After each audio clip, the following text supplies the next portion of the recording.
Tá gravando, tá gravando.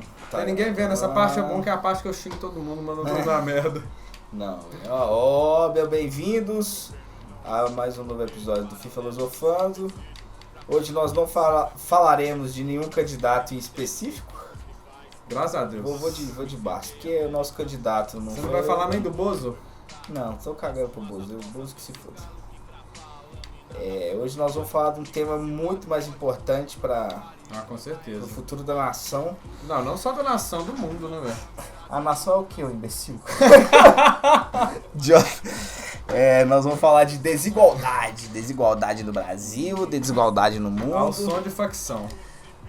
Ao som de facção que fala muito de desigualdade, né? A verdade é essa, que facção é uma das bandas que mais disseca a desigualdade de forma maestral pelo nosso amigo Eduardo Tadeu. E o Dundum, que não sabe tanto quanto o Tadeu não, mas tem uma voz boa, né? Bom, desigualdade. Quando a gente fala de desigualdade, você tem que fazer um histórico, né? Um recorte do histórico do que é a humanidade, como que era a humanidade antes de algumas revoluções importantes, como o fim do escravismo, o iluminismo, o liberalismo, o capitalismo, o mercantilismo.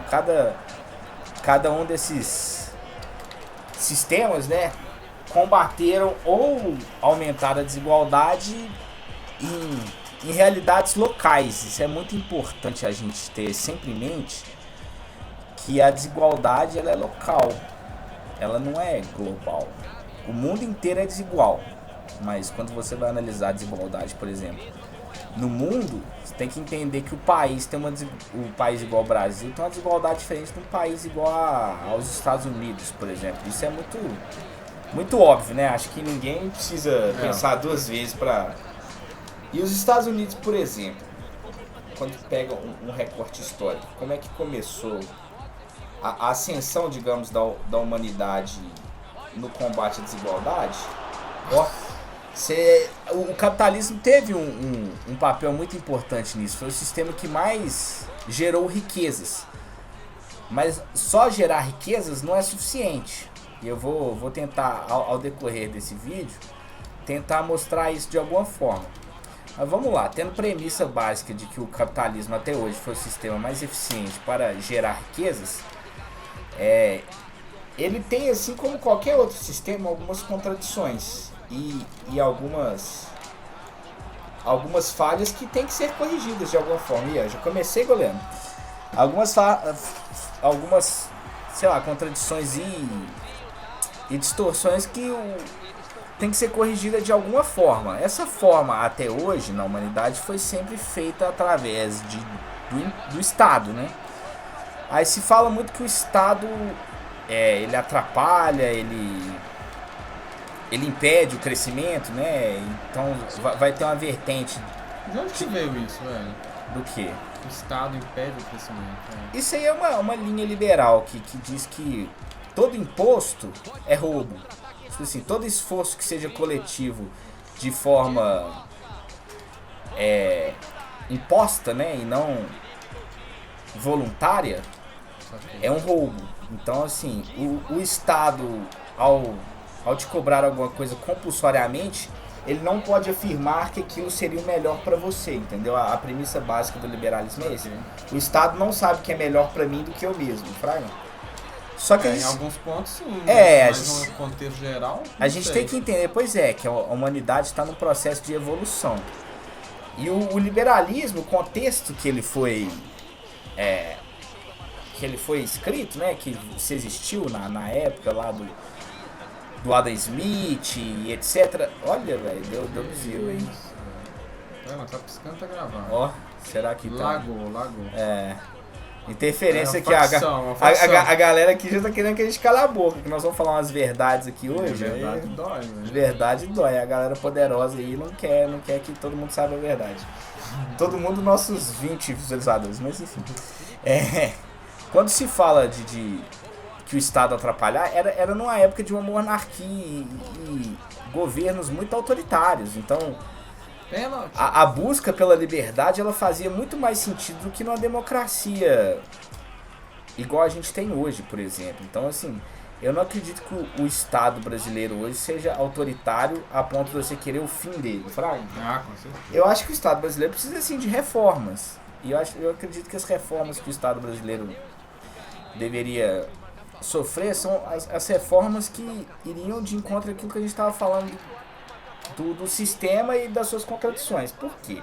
Nos Estados Unidos, por exemplo, tem duas formas de você combater a desigualdade: aumentar o número de riquezas que existe no país ou distribuir a riqueza que existe de forma mais igual.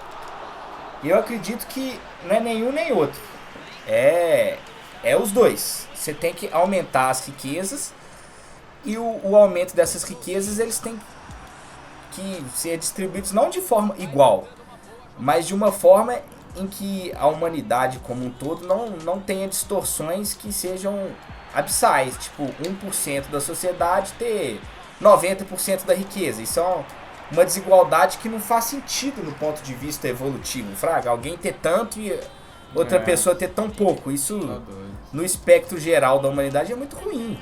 Então, por exemplo, os Estados Unidos, quando ele saiu da Segunda Guerra Mundial e saiu bem, né, se tornou o país mais rico do mundo, tem até lá vários estudos que você vai ver que realmente quando você tira a carga tributária de um país, aconteceu isso na Inglaterra, no Chile, com o Pinochet, com a Tati, a desigualdade tende sim a diminuir. Mas chega um momento que, assim, a premissa básica do pensamento capitalista é o lucro. E o lucro ele tem um objetivo que é sempre individual. Quando um empresário monta uma empresa, o que ele precisa primeiro é o lucro. Aí tudo que ele faz acima disso, seja um reinvestimento ou contratar mais pessoas, é para aumentar a sua capacidade lucrativa, você concorda? Então, assim, se o cara tá pagando um salário bom para um engenheiro pica, é porque esse engenheiro pica dá para ele um retorno. Só que o que acontece? Quando não se tem nenhuma regulação, né, do Estado, começa a ter as distorções, que é o acúmulo do capital em um segmento só. Porque se você não tem nenhum tipo de proteção coletiva e é só o individual que dita tudo, não tem como você impedir um cara que está acumulando muita riqueza engolir quem não tem capacidade competitiva.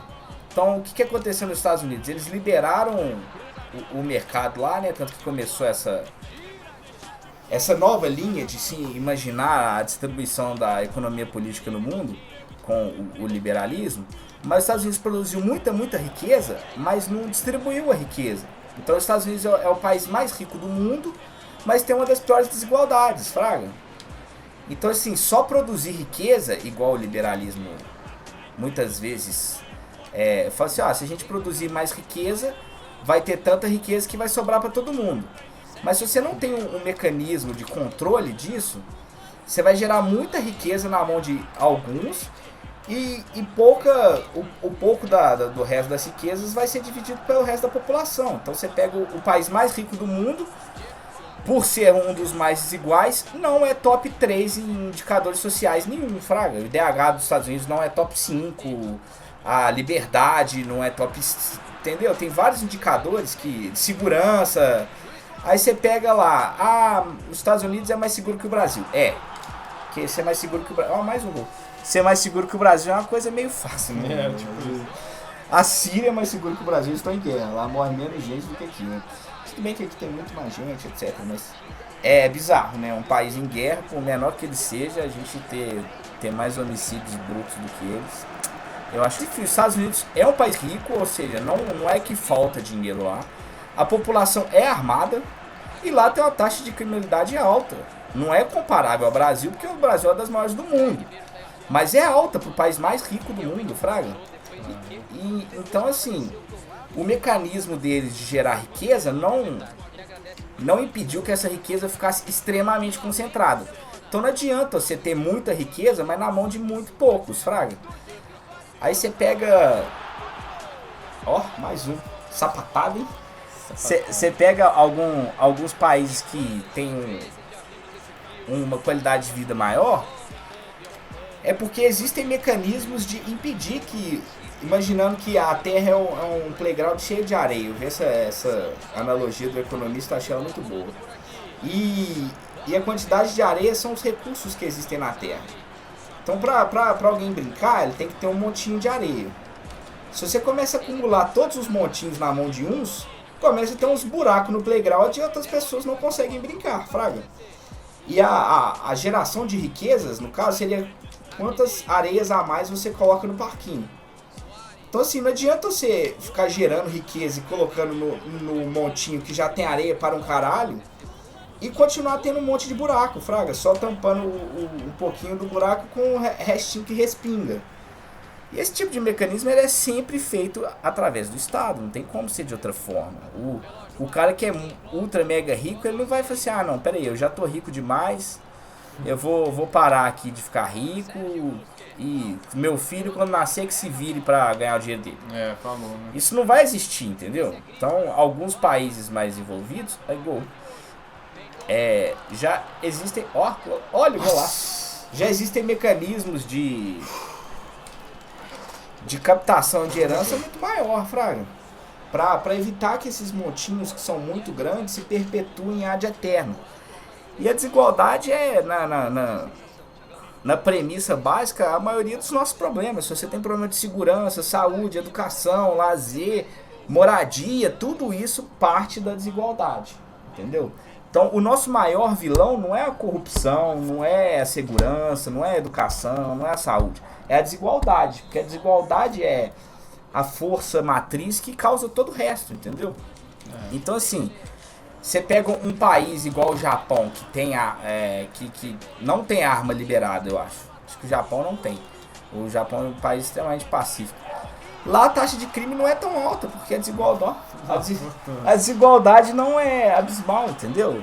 Aí você pega um país igual a Suécia, pode ter arma pra caralho lá, que não vai ter violência mesmo. Pode tirar a arma, não vai ter violência. Porque o que gera todos esses problemas é a desigualdade. Então a gente tem que combater a desigualdade. Como que se combate a desigualdade?